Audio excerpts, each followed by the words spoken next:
That'd probably be good for us to do, in all straight off honesty. the rip. Yeah.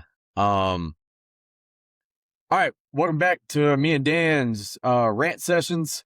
This is what it probably end up being episode 12, I think. So we're back, just me and Dan episode. Gonna get into a lot of things as we transition, right? The hot thing on everybody's mind right now is football. And so how can we transition best coming up in July? Because a lot of us only have 3 weeks of training left. So it can't be as much, hey, we're going to bury everybody and we're going to try to make sure everybody is tough and all of this. And personally, I think we've kind of cut through the last heavy like volume block we can get, you know, with our GPS metrics and stuff. Like I love it and I live in it. But July or in June, I still look at it as like, hey, we can still stack a ton of volume right now because I'm looking at where we need to be for the game. I'm like, man, if we just like take these little bitty increments, like we'll never get to that game volume. Yeah. Yeah. We did, and kind of similar like to what you're doing. And some of it actually played out a little bit better for us. We did a few more 7-on-7s this year than Yeah. we ever had before. I think we did 3 in June, and in the Yeah. past we've had it like spaced out. We did like 2 in June, 1 in July. And the previous year we didn't do any of the tournament play in 7-on-7. So like we Okay. go play the pool play games and then bounce. Then balance. Yeah. Uh, and we only would do them on Thursdays. So like we were a little bit more habitual with like what we did Monday through Wednesday. And I think I kind of like that a little bit better. But I will say, like what you just said, our volume is through the roof. Like we're already where we Yeah. need to be Yeah. at like when camp starts. Like Hmm.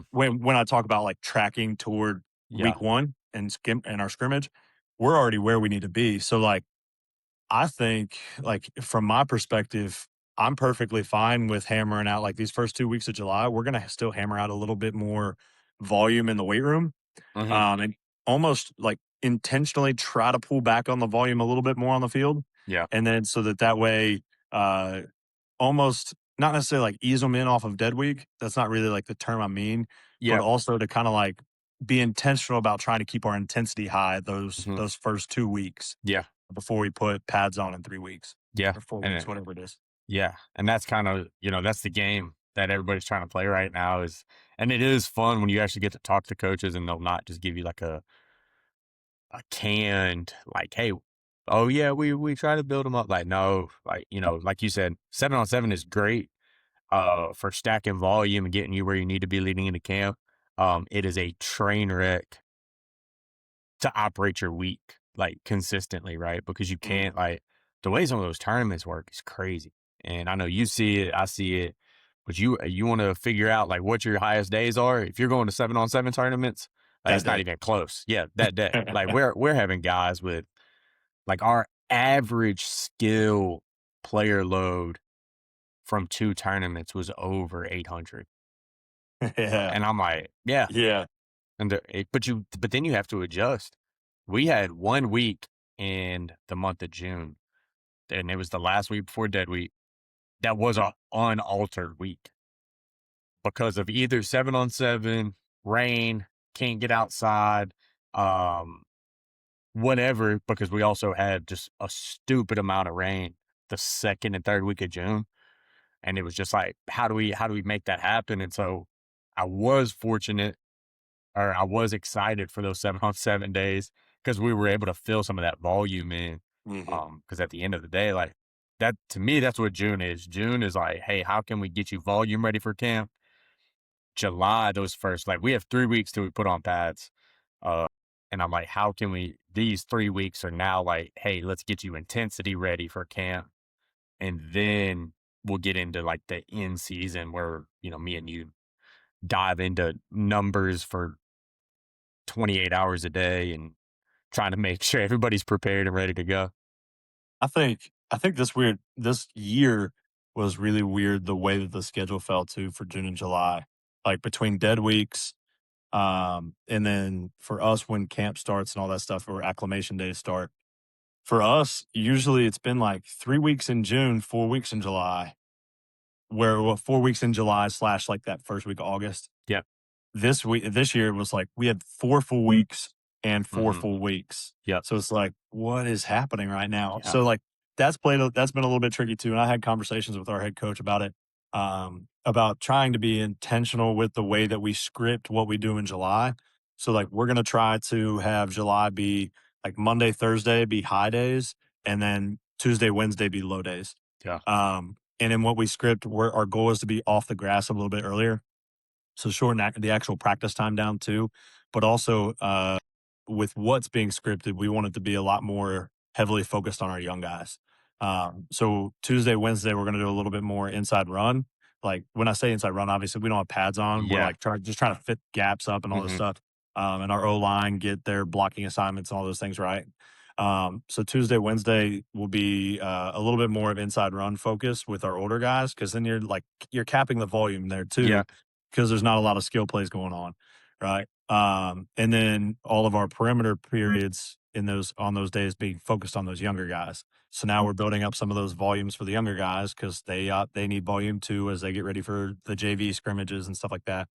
But at the end of the day, like, I think that's going to be the best way that we can cap what's going on, from a volume perspective, and keep us from, obviously, I want to avoid staying at those high volumes Mhm. for like 8 to 12 weeks at a time, right? We want to be able to pull back on guys at Yeah. certain points of the time, so that way we're not exposing their tissue to just like and their CNS to like a constant high Yeah. all the time. Yeah. So I think those are the things that we're trying to think through for July right now. Yeah, and that's we operate on a 3-day week, and so, like, we go Tuesday, Wednesday, Thursday, so then it gets we talked about game compression, but now we're getting, like, practice compression, and how do we keep intensity high? How do we keep volume high? But how do we keep that volume under control? And something we switched to last year is on certain days, we just work going in. Like you said, for Mhm. inside run, it keeps the Yeah. volumes low. We just flip it and we'll be 20 in the whole time, because you can't get that high speed yardage up no matter what, especially with what we do. Like if if we just go out and I'm like, hey, yeah, no big deal. Let's work coming out the way our offense is. It's like, oh, here you go. You're gonna stack 400 yards sprint distance today. You're not gonna be able to do anything the rest of the week. And so it is a tough, and especially like you're all on football staff, and I guess technically I am, but I'm not a position coach. And so that is where, everybody wants to know like where value comes from outside of like training. And I think as performance guys, like that can be somewhere where it's easy to transition into, is it's like, hey, how can we make practice better? How can we, hey, I have all these GPS numbers. Now how do I use them? And I think that's the a tough thing for coaches. And I know you have a ton of conversations with people about GPS. I talk to people about GPS a lot. If you, and I did a video about it last week, but if you started today, like what would your three, hey, start tracking these and they'll immediately make your decisions in practice different? Yeah. Um, Maybe not three. I one, just threw a number on it, but like if it's yeah. one, if it's five, like whatever actually moves the needle. Realistically, Realistically, it kinda is 3. So player load for me is 1, simply because, like, that's telling me our volume and intensity in one metric. Now, granted, there's some things that go into account, and, like, that we have to filter that through, like, how long was the duration of the session, right? An example of that, we went to a 7-on-7 tournament, 2nd week of June, and we played the 4 pool play games, or 3 pool play games, and then 3 tournament games, I think it was. Yeah.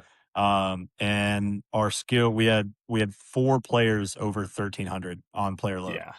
and our highest game value last year in any game across any position Mm. was like Yeah. 900. Yeah. It's not even I'm close. like, okay, so just like off of raw player load, like that's higher than any game that will play. Yeah. So obviously, like, granted the fact that it started at 10 a.m. and we ended at 3, like there's some stuff there too. But so player load is one, just because it allows me to have an idea of like who I need to talk to coming off of a high practice. Like, hey, I need to hit up with Cole, Athens, and Dookie tomorrow before we start to live.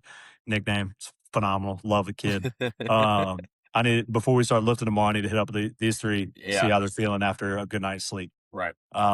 So that one's simply for that. And then really for practice structure, sprint count over 90%, especially for our skill players like Hmm. wide receivers, DBs, and then acceleration play account for guys that are in the box. Yeah. Uh, and I found that those two numbers, if we can manipulate practice right, those two numbers for those specific position groups are what get us most properly prepared for those early season games. Yeah. Everybody wants to talk about yardage and everybody wants to talk about top speed and all those things for cramping and heat illness and performance, all the things. And all of those things are cool. But if my box players have acceleration counts and we are and we are effective as coaches, my box players shouldn't be at top speed. Like if my linebackers and outside linebackers are doing our job, It's only if they hit top speeds in sprints, it's usually something really shitty or a fumble really recovery good. for a Yes. touchdown. Yeah. Like there's no in between. Yeah. And so like that it's purposeful that way. So that's why I use acceleration counts for those box players, sprint counts for the other ones. Um, and I think it's funny when we model those things and like you were mentioning about like being at the 20 going in on certain days. I think if you can understand how to manipulate intensity, and what I mean by that is like the the physiological term for intensity, Hmm. right? Like Hmm. our effort that we're giving. Yeah. If we can learn to manipulate that without manipulating intensity from a coaching perspective, Yeah. like an effort given Hmm. perspective and Hmm. not conflating those two things, if we can manipulate intensity without drop off in our exertion of intensity, manipulating things like that and going 20 in or like doing working situational add way more value because now we're actually working specific football specific components of practice and preparedness. Yeah. Yeah. So as a position coach, when you're giving your fundy or indie time, whatever you call it, how are you building up your drills to take care of some of that? Because like you said, like is your box guys shouldn't be getting a ton of sprint yardage, but they do need a lot of high speed accelerations because that's where their game is, right? And so, like a metric I started using last, or I guess like a year and a half, that I found is huge for us is high speed XLs per minute, giving us that density portion of it. And so, trying to get our kids prepared for that, like we did have to change some stuff up because in practice they're not able to actually replicate that the same. And so in your indie and fundy drills, how are you manipulating your drills? Maybe depending on the day, depending on uh how many days out we are from the game, to where you're filling that bucket up some more, to where you're not just hoping it takes care of itself in skelly and inside Yeah. run and stuff like that. Well, we do have our coaches do a really good job of scripting specific situations. Like we have third down periods where Hmm. we'll get the sticks out and we'll have certain third down periods. Um, and they're highly competitive.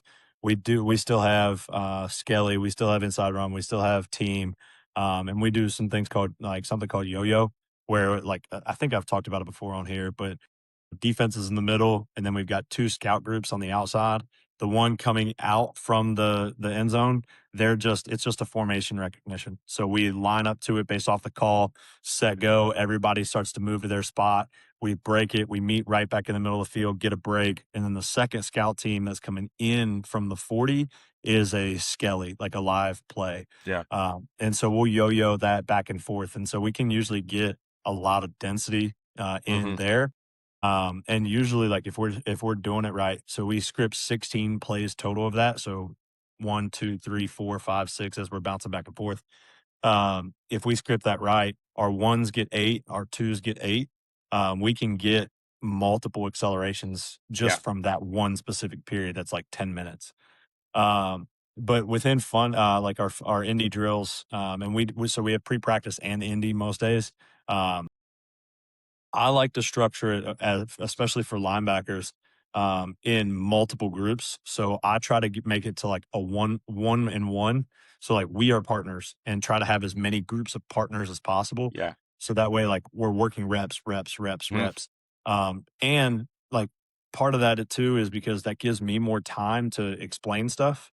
So like I don't want you like when I explain a drill, I don't want you to just know what we're doing. I want you to know why we're doing it. What calls are we working as we're doing it? So like you're thinking, all right, this technique applies to when Yeah. I'm displaced out of the box or when I'm running these specific group of blitzes, or whatever the case may be. Like I want you thinking of why that stuff's happening. And then we're gonna work in those like almost like pods, whether it's block defeat, whether it's blitz technique, whether it's our drops. Like I want to have two or three guys going as at the same time as many times as I can in Indy. That way, it's giving you multiple chances for those for Mhm. accelerations Right. um, in a really short, dense period of time. Mhm. Yeah, because that's ultimately, like, that's their game, and so, like you said, we had a game last year where one of our linebackers was the top speed, and when I uploaded the data, I was like, "Yep, know where that is," and it was not for a good reason, like, and he made a great play, it was a huge effort play, like, it's all well and good, but right, it was a poor poor play for our defense that our linebacker had to get there, and I mean, he opened up, he went and got it.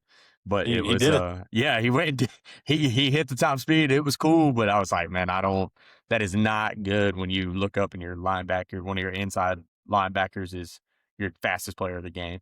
We ended up winning the game, but it was still like, gosh, I wish that wouldn't have happened. So, Yeah. um, and I think that's something like when coaches first get GPS that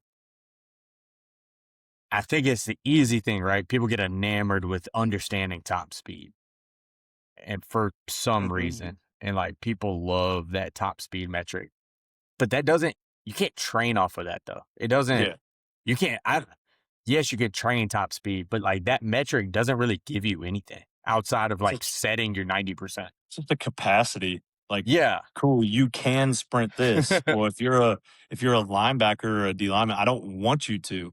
Yeah. I That's want you to cool. play in a box. Yeah. Like, That's you shouldn't awesome. have to open up or and there was a couple years back, you know how Titan had those like yearly or those weekly leaderboards off Yeah. the game? Yeah. And there was my first year at Alatoona, we were in the top 5. I think they did top 10 for each state. We were in the top 10 of Georgia. I would have 2 or 3 players in there habitually every single week. Yeah. And then the top 10 in the nation, I would have 1 or 2 in there Yep. every week.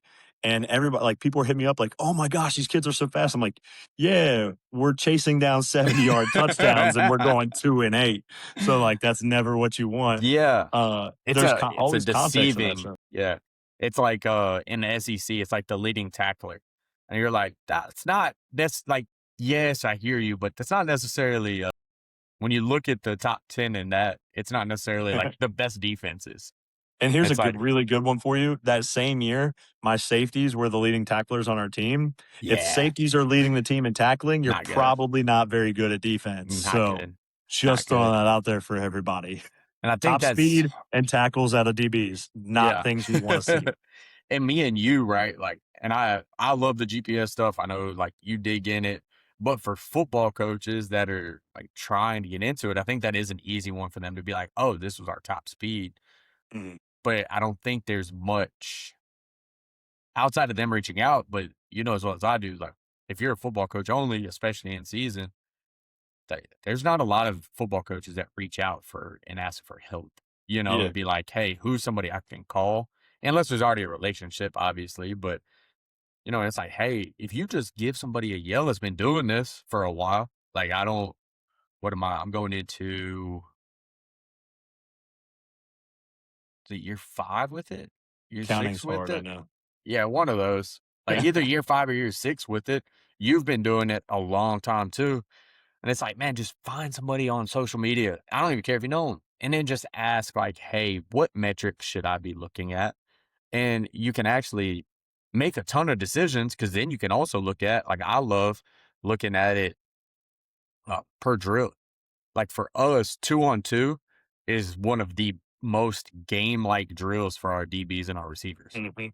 Like Skelly doesn't give us a ton, in all honesty, like from a training perspective. I know it's good for the outside guys, you know, running mesh, you're running these different concepts that they have to sync up. Quarterbacks got to see the field. But as far as like training, and one of the best drills, in my opinion, for our kids is 2-on-2.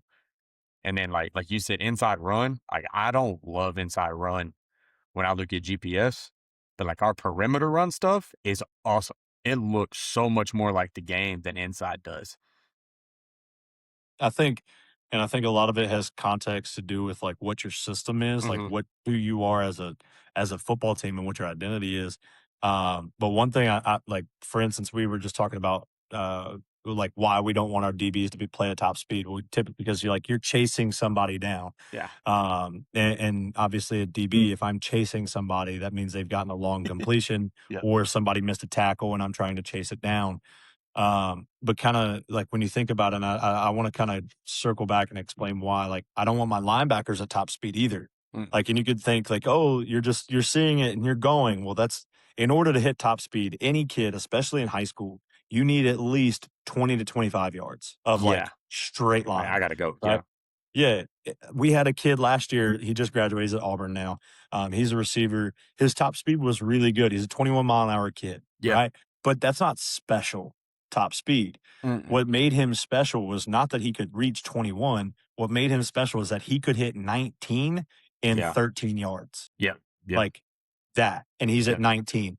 And when you're running cuts like what Auburn does, like if you're running a dig, all right, cool. I can get to 16 mile an hour before I put my foot in the ground, change direction, and now I can just run away from this DB because I'll hit 19 before he can. Mhm. Right. So like that makes you special when it comes to recruiting. But like at linebacker, no matter how good you see it, like especially if you're seeing it really well, like if you're seeing where your scrape should hit, if you're seeing open windows, if even if you are running the ball outside or you're screening outside or whatever the case may be, like I should never, if I'm playing efficiently at linebacker, I should never have 15 yards to run straight No. because that's a bad thing. Like Yeah. I'm even if we're running sideline to sideline, like I don't have that much space to hit max speed. So Without obstructions or having to work around somebody exactly. or work over a block. Yeah. Exactly, and if I am running, let's say I'm running 20 mile an hour and it was a screen to the perimeter, like I'm gonna be so out of control when I get there, like I'm not gonna be able to make a tackle. Mhm. So I want our backers to be able to play within themselves and stay in control without needing to hit top speed. And that's something I think Tony Villani does an amazing job of. And it kind of like changed my mind on top speed's value when I saw him at NatCon in Dallas do the like 1 yard of separation Yeah. drill, and the guy Yeah. didn't catch him for like 40 yards, Yeah. and it's like, but he plays receiver and he plays like tight end. Like, okay, that tells you a lot right there, like of Mhm. how valuable it is to be able to make sure that like we coach how to see the game and coach acceleration. I want my linebackers to have a really high acceleration count because that means they're seeing it well. If my linebackers aren't seeing it very well, they're not going to have a hard 1, 2 steps and then hit it, Yeah. right? If they are seeing it well, boom, I see it right now, then the connection from my brain to my physiology and making me sprint hard 2 to 3 steps, like that's going to trigger those hard A cells. So if you're seeing it well, you're going to have a high acceleration count. Yep. If you're not seeing it well, you're not going to have a high Mhm. acceleration count. Yeah. Or you like I'm sorry, your D line's just not very good, and your linemen You're are getting getting up to beat the up. backers, and like, all right, cool. I don't have 2 to 3 steps where I can Yeah. take a hard 3 Uh-huh. step. Yeah. And you mentioned that about Tony and like that. And then a few years ago, our average speed went up by like 0.55 or something like that in the season. So we went from like 18.2 as an average to like 18.7. And then I was like, when you look at it, and if a coach saw that they didn't understand it, you'd be like, that's not that big of a difference. But then I did the math to where if I took 18.2 and put him a yard in front of that 18.7 number, it would take him 60 yards to overtake him. And it's like getting people to understand, who was it? Was it USR that just put out that video a couple weeks ago on Instagram, like showing that as well? It's I like think so. the difference between just gaining half a mile per hour is huge, and it's a difference maker. So your receiver that's at Auburn, and it's a lot of those slot type guys, right? They're elite at being able Yes. to get somewhere fast, and then they're twitchy. And it's like our kid that just went to Ole Miss. It's the same thing. Is you know they're so good at getting there and then having to break away. And like, yeah, cool. You're 21, you're 22, but that isn't that isn't necessarily like special in its own right. what's special is like those dudes that can accelerate up to 19, put their foot in the ground, catch a hitch, turn back Hit up, make a 19 move, and again. go. And you're like, what is happening? So I And think it I was a mean, great move when we moved you him can even inside. hammer that home. Like, think of track, right? Like, Yeah. I love watching really fast, like elite track guys. Hmm. Anyway, think of 60, 100, and the 200. Why does Noah Lyles get better at the two? Hmm. Is he better at the 200 than the 160, like, or than Yeah. the 60? His acceleration, everybody Oh, knows, yeah. like, it doesn't matter at Mm-mm. who's ahead in like step 6 or step Mm-mm. 7 or even halfway through the race Yeah. because he's coming back as the race goes on. And he just Well, that's eats it up. 60 Yeah. meters. That's Yeah. 100 meters. Like, we're in football, we don't have that time. Like, acceleration has to be competent as long as you're like, and I think Stakowski put this on at NatCon on one of his slides because he's a special teams guru. Like, when it comes to like who I want blocking punts, I don't give a crap what their top speed is. I don't care if they're a 20, 21 mile an hour No. guy. I want those guys that can hit 15 like Yeah. that Yep. because that's how you block a punt. That's how you block a kick is you have to have a hard 4 or 5 steps. And then are you over 6'2" with a uh, Yeah. 7 foot wingspan? Like, so those are the kids we're trying to block punts with. But like, it's situational stuff like that that makes sense that like, if we take ourselves out of the stupid conversations that happen on social media and we put ourselves in a room where we're thinking about, all right, what does it take to block a punt? What physical traits does it take to Yeah. play linebacker?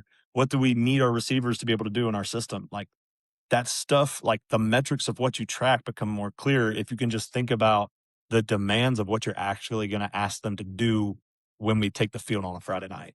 Yeah. And I think the punt block guy is a great example because I think most coaches go, hey, who's our fastest kid? Yeah. Or like the field goal block. So, That's probably even a better example is when they're yeah. like, hey, who's gonna block it? And they put their fastest kid, and you're like, well, the kid's he's your fastest kid, that's fine, but he's your fastest kid at 30. He's not your fastest kid at Yeah. 3, you know? It's not 30-yard race or 40-yard Yeah. race. That might be like realistically in a lot of teams, that probably does look a lot more like running backery than it does like receiver, unless it's like Yeah. an elite slot guy, right? I'll tell you Like, this, a lot of them are safeties yeah, safeties is a great. because they're usually a little bit longer, a little bit Mhm. taller. They're a little bit thicker so they can handle like if a end punches out on Punches, them. Yeah, they don't get they just can jacked dip or up. they can like yeah, it's not going to bump them off their line, Yeah. but they still have a pretty decent top speed Mhm. and they usually especially if they see it right and get a good jump, like they can 2 hard steps, 3 hard steps And and then bend. a dive and Yeah. bend you're in phase and you at least got a shot. Yep. Yep. I think that's something that GPS gives you a ton is like the player profile for what you're looking for, especially Mm. with special teams. It won us a Everybody game my first year in Georgia. really. Like when we were at Loganville, we were playing Clark Central, and our special teams coordinator, freaking genius guy, he realized that like, hey, if we lined up this certain way, like this was going to be the look that their punt team was going to give us, Yeah. and we felt like we could score some points if we put the right people. So we literally looked at our GPS numbers and we said, it was our defensive end. We said, this kid, he's got a stupid acceleration Yep. and he still gets to like 19 and a half mile an hour, but he's 6 foot tall and he's got a 6'6" wingspan. And he blocked 2 punts that game, one of which was scoop and scored for a touchdown. And the other one set up a field goal. We ended up winning by, Yeah. I think, 2. Yeah. So It's like, huge. if he doesn't block those punts, we Uh-uh. probably don't win those games Yep. or that game. Yeah. You get lucky with it sometimes, but it is where GPS should be helping you make decisions on things like that.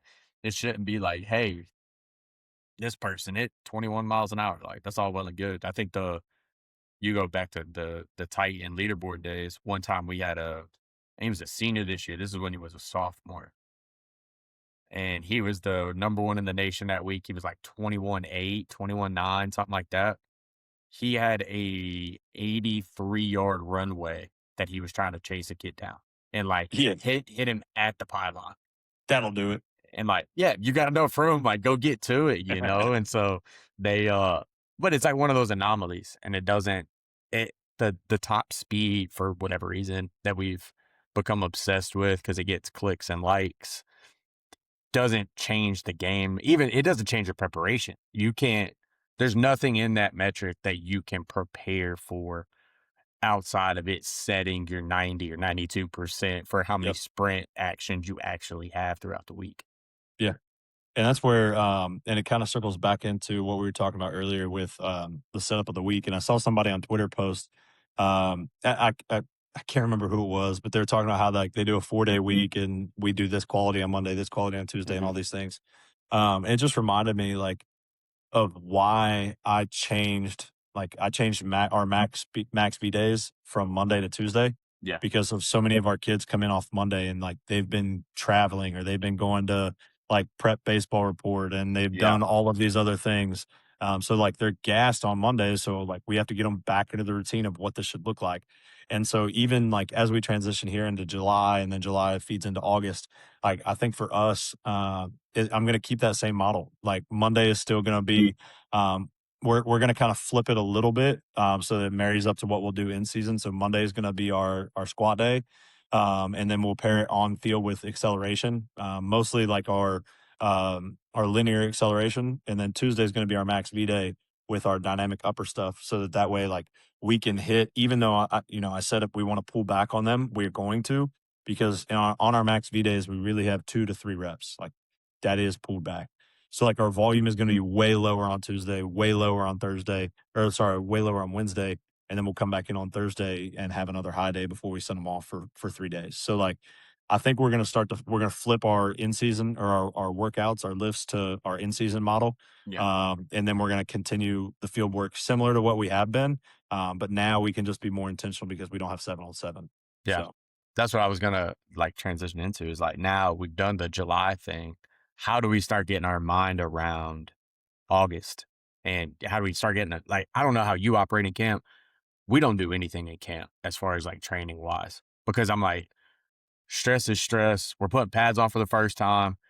We are banging into each other. I'm just like, if we lose because of this one week where we don't train and we have this super high influx of stress, like we weren't going to win anyway. It doesn't matter, you know. But is like how we transition in July, like getting ready for camp. But then how do we transition into like true in season thought process? Like how do you manage that yeah. transition period? So once we get to like mid to late July, I want every movement that I could ask them to do over the course of the next 15 weeks to have already been done, right? Either in June or July. Um, I want anything that I might program from a what we're doing to already be in because the last thing I want them to do is have to learn a new movement. Yeah. Right now, like it might be something we haven't done in a minute, like a partner resisted lateral Sure. raise, Yeah. like something like that. And but that it's a quick recall. Like, hey, Hmm. we did this back in June. I want you to think back to this. This is what this means. Y'all got it? Okay, cool. And that's it. But I don't want them learning how to do a new movement during the entire season. Simply because I want us to be able to focus. I want intensity, and I want us to be able to go. But also like the number of exercises of what we're doing, it goes down, like way down. Um, if we can get through like a true in season lift for us might be 5 or 6 exercises, like, and that's on our like higher days where we've got our dynamic days where we're doing cleans and front squats Yeah. or cleans and box squat or whatever we're doing that day. Um, Once we get to July, I introduce a lot more of our accommodating resistance.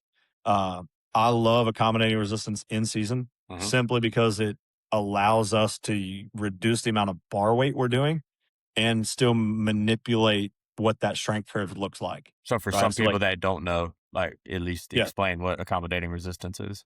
bands and chains for the most part is what people think of. Um, and the reason why we want to do that is so as the bar is closer to the floor, the less the bar weighs. So obviously you got weight on the bar, but you also have chains, you also have bands. So the closer that bar gets to the floor, the less stretched the bands are and the more chains are on the ground.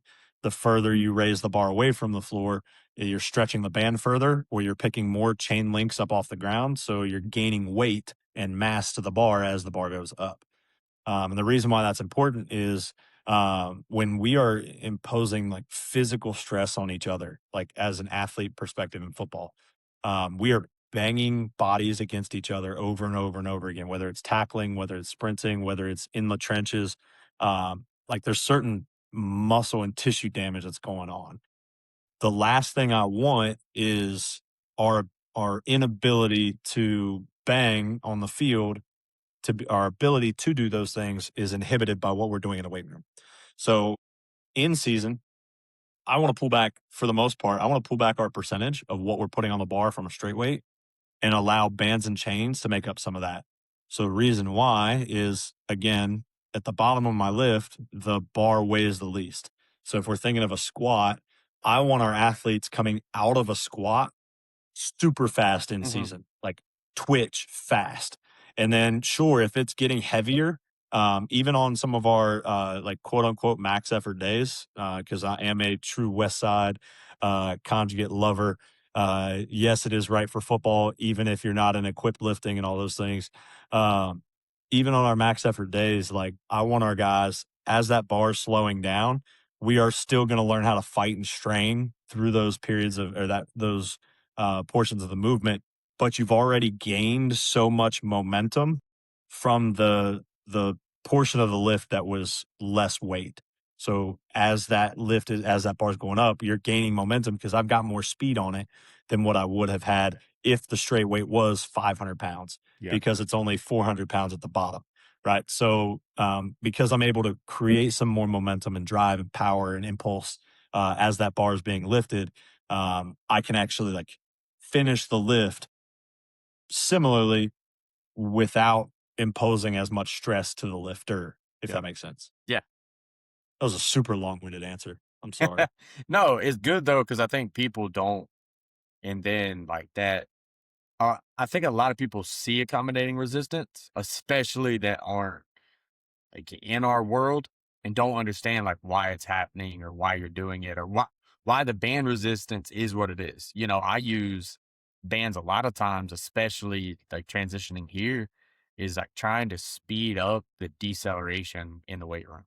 Cause like there's not a great way to train deceleration. And so it's like, to your point, like people probably see you put chains or you put bands or you or me put bands or chains on something and they're like, oh, that looks cool. Let me try to work that in. It's like, whoa, like that is not, there is a reason why we're doing it. And without knowing like how much resistance I'm trying to add, how much resistance at the top am I trying to, how do I manipulate the straight weight that's on the bar? How do I, there's just a lot more involved in that, right? Than just saying like, Can I nerd out for that in a second? yeah, let's go. I'm Nerdy So, Dan, let's go. yeah, just so everybody knows, he pronounced that nerdy. All right, it was a little. The pronunciation wasn't very clear there. Um, but when you add bands, right? And we're talking about deceleration. Full disclosure, I used to teach physics before I transitioned to the weight room. Um, Really? when I was in Ohio, yeah, yeah, Didn't know good that. times. I Fun taught fact. science, and I was in the science classroom for 3 years, and then and also did the weight room before and after school. Yeah, and then that's why we moved to Georgia, so that I could do that full time. Yeah, Way better. that Uh, sucks. yeah, I taught. So it probably also explains to some listeners like why I am the way that I am. But I taught chemistry and physics, so that was fun. I didn't even know Um, that. yeah, Huh. sick. So acceleration Jeez, due to that gravity. sucks. Oh, yeah, here we go. Gravity's set. Like we can't change gravity, That's your but the truth. pull pure truth. Unless we went into a vacuum sealed container. All right. And no, we've never been to the moon, so don't even get me there. Uh, but gravity is already set, right? And acceleration is God, I hate you, man. You'll like Uh, this though. You talking about gravity being set one time when I was in undergrad. I was awful at physics. I was really good at biomechanics for whatever reason. It doesn't make sense. But my physics professor, right? There's a set, what is it, 9.82 or whatever it 9.8. is. Yep. And my biomechanics professor was like, we'll just use 10. I was like, whoa, mm-mm. Hang on. Like that changes all of this stuff. Everything. Anyway, but so force equals mass times acceleration. So whenever we're talking about force as a proponent of deceleration, like being able to stop the bar on the way down, You've got mass and you've got acceleration. Well, acceleration due to gravity is set. It's 9.8 in the vast majority of equations, right? Unless it's your professor that's got you using 10. But so the only way to manipulate the F in that equation or to increase the force is by adding more mass, right? So if you're trying to stop 200 pounds on your back versus 300 pounds, right? However, if you add a band, the band, because it's pulling down on the barbell, it is going to, especially at the top, your acceleration forcing down, acceleration on the way down is going to be higher than 9.8 because you're snapping that band because it's got tension on it. So now I can use less of a mass. I can use 200 instead of 250 whip, but at a band. And on the way down, our bodies and our tissue to stop that is going to experience a higher amount of force than it was if I were to use 250 at 9.8. Right. So I'm able to essentially expose tissues to a little bit greater braking forces without exposing tissues to higher forces um, in other ways, right? So we can be a little bit more creative with that, especially in that period from transitioning from the eccentric to the concentric portion of movements in something like a squat, especially. So that's why I love bands. I think it allows us to manipulate a lot of those things this time of year. Yeah. So when we get back into July, our bands are coming back out, our squats or our chains are coming back out. We've used them for bench. Um, but yeah, you can't just throw bands on and like be like, oh yeah, I heard this on this podcast. Uh, because like for instance, red bands, like the mini bands, I can put those on the vast majority of our kids' bench press. If you bench over 300 pounds and you're gonna be fine. But if you put those on a kid whose max bench is 205, like that's a significant portion of their Mm, percentage, right? yep. Especially if they're new bands, like those bands are going to Yeah. pull it like 80 to 100 pounds easily. Mhm. So if you put a set of those bands on, like that's the same as if you put a plate on there. So if a kid has a 200-pound bench press and you programmed 50% of their bench plus chains, that's 100 pounds on the bar. Plus you're adding 80 to 100 pounds on the bands. That's near 100% of their max. So like you have to be careful with how you program bands too, because now you're asking a kid to do like 5 sets of 5 on dynamic bench press, but like the weight at the top is like 95% of their max. And then you're going to get pissed that they're not moving it fast enough because I've been there. Yeah, it's not just like, "Hey, this looks good." It is a little bit where it has to be. Like, logistics are a thing, and I get it, we can't always, like, be perfect in our setups and our settings, right? But there still is a thought process where I can't just slap this on there. What we've gone to is almost a group that can use the accommodating resistance and a group that can't. Like, if I just have these, like, thresholds built in, like you said, of like, "Hey, if your max is not over this, doesn't matter, you're gonna go work, like, strength stuff anyway." Because we don't have the time. Like, you have a lot more time than I do, and so you may be able to get into it a little bit switching bands, but I get them.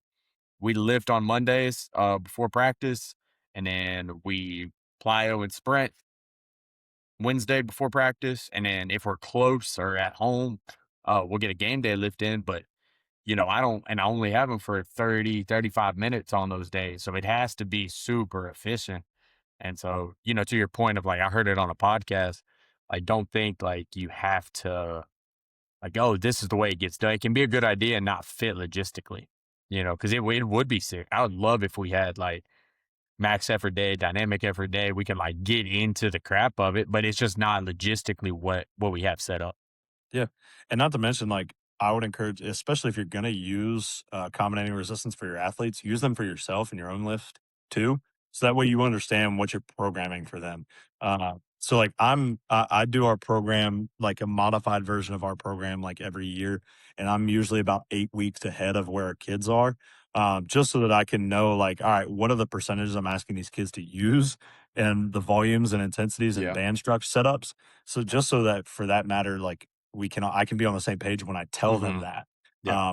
And plus like it builds accountability from them to know like I'm not asking you to do anything I'm not willing to do myself. Yeah. Um, but also like you said, we run two programs. Like And I tell our kids, like, it's not because I hate you.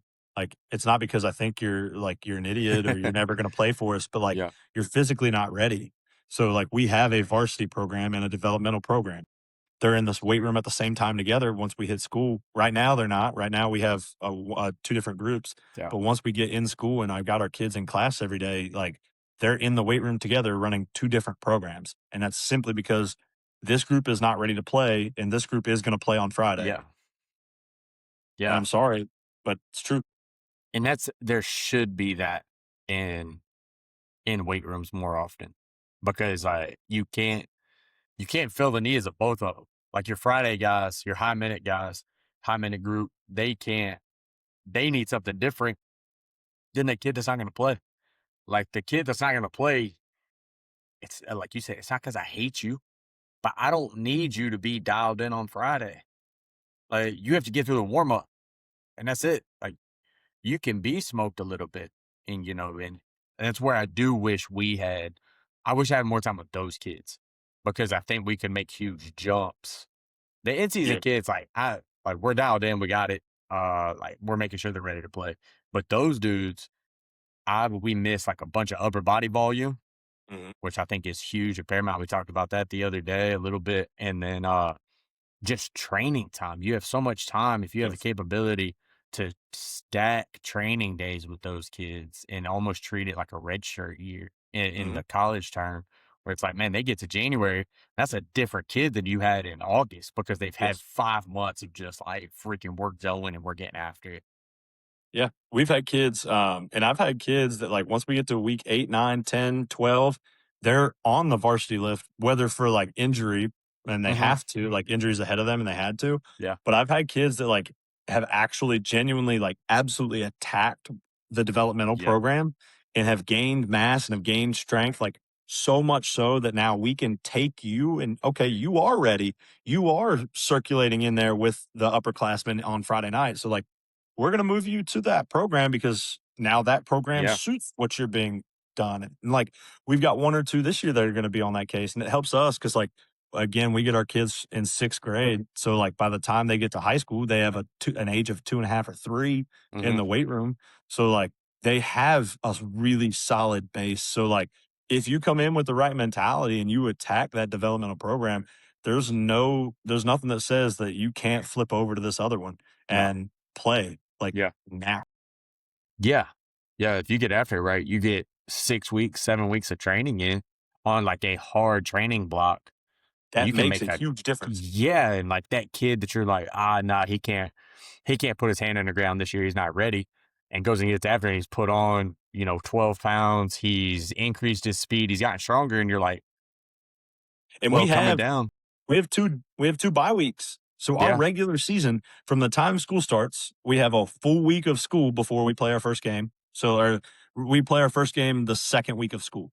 So full week scrimmage and then week 1 plus 2 bye weeks. So by the time we get to the playoffs, I've had you for 14 weeks Yeah. in school Yep. 5 days a week for 90 minutes a day. Okay. So you That's could a have put on ton 15 of time. pounds. Yeah. Yeah. Like, and especially like those edge rushers, like in Hmm. outside linebackers and inside, like the second level of the trenches, those are the easiest positions to be able to get you to switch if you Yep. just do what's right. Yep. And you have a good base when you come in and then attack it and have the right mentality about it. But it goes back to like a conversation I was actually having with Neff the other day when it comes to us as coaches and what we're programming. Like it's uber important that not everything that we see online or on social media or on podcasts or clinics like goes into our training. Yeah. Like perfect example is in stupid, unbelievable, intelligent coach was Dan Fichter at NatCon. Oh, yeah. Like stupid He's amount of stuff, crazy. Yeah. awesome Crazy stuff. smart. But like as much as I think that his training is right, I can't just like fully like take it, plug it all into what we do at Cartersville and it make us a championship level program. Like I have to have my own system, my own Hmm. belief system of how Yeah. training should work for our athletes. Yeah. And then if there's something that I go and I can take back one little thing Yep. and not just fully dive into like somebody else's stuff and then carbon copy that over and make that my own, like that's not a system. That's me like trying to mimic somebody else's stuff. And Those he's an aren't the same expert things. in it. Yeah, Like, that's his, absolutely. like, that neuro I stuff, can't and it's explain it the way he does. mm-mm, nope, Not a and he's chance. super smart, and, I was having that similar where it's like, I think I'm good at what I do. I think you're really good at what you do. You could come in my room today and try to run the program we run, and you wouldn't know, like, the intricacies, and then vice versa, right? Like, because it's just different, and you have to have your own style or your own belief system built up to be like, "Hey, this is the way we're gonna get after it." Yes. Um, because it can't, like, we all know great coaches, but I wouldn't wanna go run their program because I don't know it, and I don't understand the thought process, I don't and that's where, like, a lot of these stupid social media arguments start, right? Is because people wanna ignore context. Yeah. And our like, even as coaches, I think it's hilarious to see how, like, how what we program matches so much of our personality types. Like, I am built to program and coach in like a West Side Conjugate football coach. Like, Yeah. it's just like the intensity that I coach with, like what I love to coach and what I love to do. Uh-huh. Um, and like the way we're able to use that, leverage that to get the results that we get. And I think that, like so many coaches, especially like those that are still trying to figure themselves out as coaches, when they get into the weight room, almost become a different person. Yeah. Now, like, I don't mean that like, I have days where I have different like, it seems like a different personality types. It's crazy. And then, like, when I'm not coaching, I'm a completely different person, but when we're coaching and we're on the weight room floor, like, we're getting after it for a reason. Yeah. But there's coaches that I see all the time that, like, it's not truly who they are, Mhm. but they feel like they have to Have to portray be away, something that yep. they're not. Yeah. And so, like, I think it's funny that how we program oftentimes, like, marries up to that stuff. Mhm. Mhm. And that's like what we are talking about with Neff. The authenticity piece, like, you have to know who you are to be able to do any coaching, but especially this well. You can't, like, if you walked in, if somebody handed me a program and said, "Hey, George, we're running this like West Side Conjugate for football type stuff," I'd be like, "All right, here we go." Like, not that it's not good, but it's like I haven't been in that world to the point, right? And I know you appreciate this probably more than most when people are like, "Yeah, we run conjugate." I'm like, "No, you don't." Like, I know you don't. Like, no, you're full of crap. Like, you're just calling Yeah, something a max effort day in that dynamic, but they looked exactly the same. You're yeah, just yelling to like move the bar faster. And I'm like, no, you're not running a conjugate program. Like, shut up. You're just no. doing something. And we use VBT too. So like I know most people are gonna say like that keeps us from West Side. Like I can't use the West Side Conjugate theme or name at all in our programming style because I use VBT. But whatever. Uh, I really love the way that it enhances what we do. But like we Yeah. truly, like I mean, like we rotate bars. Like we go off a lot of wave methods. We manipulate the range of motion. Like we do so much of what is truly West Side Conjugate. There's just little things that change here and there to fit football Yeah. rather than powerlifting. Or And I the could people that be, have studied it enough know that Louis did the same. I was going to say, I was like, I think, and I never had a conversation with him. I've just listened to him, obviously. But I think he'd be like, yeah, it's not supposed to be like copy paste from what we did at Westside. It should be It's like, a it should system. It's a method. yeah, yes, It's in it's the not. name. Wait a second. Hang on a second. Hang on. Um, but, as we close up, I think I'm speaking for Dan here a little bit, but, if you're listening and you have questions about GPS stuff or you have questions on how to structure in season, hit us up or call somebody you trust. I don't care. It doesn't have to be us, but get on a phone with somebody if you're not, like, confident in what you're doing, especially because I think I said it the other day, like, most coaches are always down to help. And if coaches aren't willing to help, you need to probably not talk to that person anyway because they're not in it for the right reasons. But like, call somebody. You don't understand GPS? Call somebody. You don't understand what Dan was nerding out about physics and gravity and everything? Call somebody. Like, call him. Talk to him. He'll talk to you.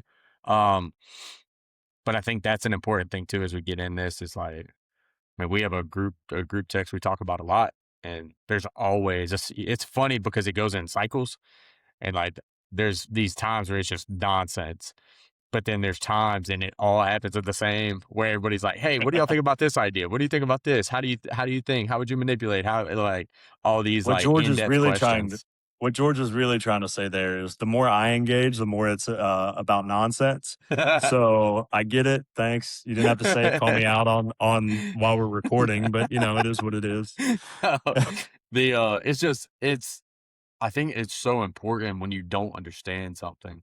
I think too many people in our field try to look like experts instead of like understanding what they're doing and like understanding the full reason behind it. I think if more people would talk to each other and be like, "Hey, I don't know what you're talking about," because at one point I didn't know what I was talking about with, and I think I'm pretty good at GPS stuff, but I still call you all the time to be like, I still "Hey, call Hoover. is this on the right path? Am I like down the right rabbit hole?" I remember the high speed Excel per minute metric. Like I remember being like, "Hey, this is I'm seeing it. Is this something we can train?" I remember talking to you about that and being like, "Yeah, let's go." But there's a few people that I call constantly on like programming type stuff, and I think that's important. I think it's how we continue to push ourselves and not just operate in an echo chamber. And know the fact that, like, the biggest points that I ever scored with sport coaches, was when they asked me a question, I said, "I don't know," Yeah, like let me and go being figure it willing to out. say that. Yeah. Yeah, like, "I don't know, but, like, let me think about this and get back to you," or, "Let me think on your question a little bit before I give you an answer because Yep. I don't 100% have my mind wrapped around that." Yep. And that scored me more points with those individuals and those coaches than just, like, when they ask me a question and Trying to have rip an some answer. nonsense off. Yeah. Yeah, yeah, than that ever has. So, Yeah. just be willing to say those things, especially as we move into this time of year. Like, this is when sport coaches, especially if you have a good coaching staff and you're using all of these tools and resources, and you're getting responses from kids and from coaches and parents and stakeholders. Like, this is the time where you have to like fully immerse yourself in those things and be willing to say, like, I don't know, but I'll figure an answer out and let's have this Hmm. conversation on Monday. Yep. Yeah. Yep. I think that's a great place for us to wrap up. Y'all listen to us rant for close to an hour about hopefully something good. Um, but we'll be back next week with another episode. We're gonna start. I think we're in a better place, me and Dan both in like a mental space, and then trying to keep this thing going through the hecticness that is the start of school. That is the start of a season for a lot of us. That is an ongoing season, like in my world, where it doesn't necessarily stop. Just because that's one of my favorite questions. Are you excited to get back to school? Like, I haven't left. Like, what are you talking about? Like, I've been Yeah. here. I'm. We aren't real teachers. It's just work. Like, let's get to it. So, I'm um, labeled a PE teacher, but I'm not a real I teacher. Summer still break think is not a thing.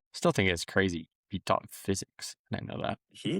So, we appreciate y'all, Dan. As always, I appreciate you, and keep listening to the staff meeting, and hopefully we can keep providing some value to y'all. So, we'll see y'all next week.